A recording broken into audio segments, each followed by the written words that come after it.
In today's video, I'm going to teach you how to track billable versus non-billable time. This is especially useful if you work with clients, manage a team, or need clear reporting on where time is actually going in your organization. Let's start right inside your workspace. First, look to the lower left corner of your screen and find your profile icon. This is usually your avatar or initials. Go ahead and click on that. The profile menu is your entry point to all of your personal and account-wide settings, so you'll use this area quite a lot. Once that menu opens, select the option labeled Account Settings. This will take you to a central page where you can manage everything related to your profile, but also some broader company level settings, depending on your permissions. If you don't see some options I'm mentioning, you may need admin rights or to ask your workspace administrator for access.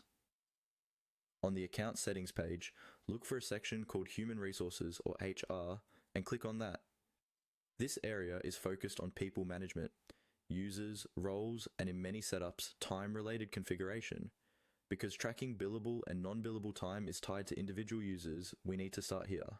Inside the HR section, find and click on Company Users. This will open a list of all users in your organization.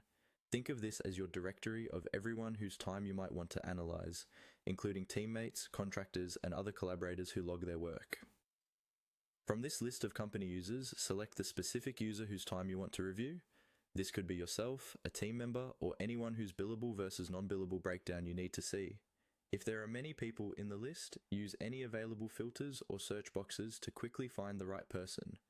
After you've selected the user, you'll be taken to their profile area. Here, click on the Activity tab. The Activity section is where all of that user's work history is gathered: tasks, logged hours, and other actions. This is the foundation for separating billable work from non-billable work in your reports. Inside the Activity section, locate and click the Summary option. The Summary view pulls everything together in a more digestible format. From here, you can review how the user's time has been allocated, compare billable and non-billable entries based on your organization's setup, and use this information to improve planning, capacity, and profitability.